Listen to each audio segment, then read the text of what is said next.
வணக்கம். இன்றைக்கி நம்ம பார்க்க போகிற ரெசிபி என்னென்னா ஒரு ஹோம் ரெமெடி தான் பார்க்க போகிறோம். அதாவது நோய் எதிர்ப்பு சக்தி அதிகமாக்கிறதுக்கும் சளி பிரச்சனை இந்த மாதிரி இதெல்லாம் சரி பண்ணுறதுக்கும் ஒரு சூப்பரான ஹோம் ரெமெடி தான் பார்க்க போகிறோம். ஸோ வீட்டில் உள்ள பொருட்கள் வச்சு ரொம்ப சிம்பிளாக ரொம்ப ஆரோக்கியமாக அந்த ஹோம் ரெமெடி பண்ணலாம். ஸோ வாங்க அதை எப்படி செய்யலாங்கிறத பார்க்கலாம். இப்போ ஒரு சாஸ் பேன் எடுத்துக்கலாம். இதில் வந்து 1/2 லிட்டர் அளவுக்கு தண்ணி சேர்த்துக்கலாம். இப்போ இன்னொரு 1/2 லிட்டர் அளவுக்கு தண்ணி சேர்த்துக்கலாம்.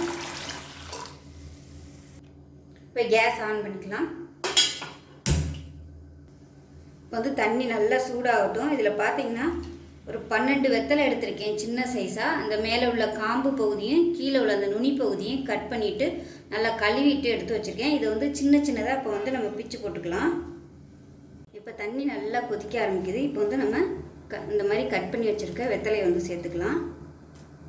அதோட ஒரே ஒரு பிரியாணி இலையும் இந்த மாதிரி கட் பண்ணிவிட்டு சேர்த்துக்கலாம்.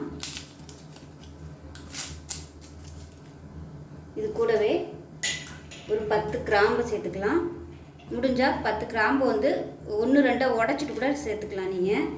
அதே மாதிரி 1/2 டேபிள் ஸ்பூன் மிளகு, இதையும் 1-2 தட்டிட்டு சேர்க்குறதுனாலும் சேர்த்துக்கலாம்.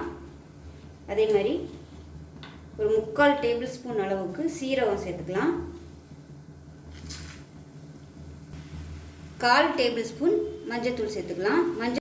இந்த தண்ணி வந்து சளி பிரச்சனை அதிகம் இருக்கிறவங்க வந்து இதை சாப்பிட்லாம். ஜலதோஷம், தலைவலி, மூக்கடைப்பு, உடல் வலி, மூட்டு வலி உள்ளவங்க இதை வந்து அதிகமாக எடுத்துக்கலாம். செரிமான சக்தி அதிகரிக்கும். அதே மாதிரி மன அழுத்தம் வந்து குறையும். சுகர் பேஷண்ட்டாக இருக்கிறவங்க இதை வந்து இதை சாப்பிட்டிங்கன்னா சுகர் கண்ட்ரோல் ஆகும். வெயிட் லாஸ் பண்ணுறவங்க இதை சாப்பிட்டாலும் வெயிட் குறையும். மாத்திரை அதிகம் எடுக்கிறதுனால உடம்புல யூரிக் ஆசிட் அதிகமாகிடுச்சுன்னா இந்த வெத்தலை வந்து இந்த மாதிரி தண்ணி சேர்த்து கொதிக்க வச்சு சாப்பிடும்போது அந்த யூரிக் ஆசிட் வந்து ரத்தத்தில் உள்ளது வந்து குறையும்.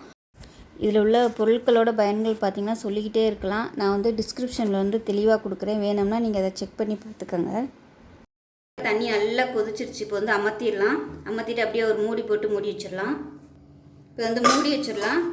ஒரு 1/4 மணி நேரம் 15 நிமிஷம் அப்படியே இருக்கட்டும். அதுக்கப்புறமா நம்ம எப்போ தேவைப்படுதோ அப்போக்கப்போ நம்ம லேசாக அந்த தண்ணியை வந்து சூடு பண்ணி குடித்தோம்னா நல்லாயிருக்கும். இப்போ பார்த்திங்கன்னா நல்லா ஒரு 1/4 மணி நேரம் விட்டாச்சு. இப்போ இதை வந்து வடிகட்டிக்கலாம். இப்போ நமக்கு அருமையான வீட்டிலே பார்த்திங்கன்னா சளி பிரச்சனைக்கு ஒரு ஹோம் ரெமெடி ரெடி பண்ணிட்டோம்.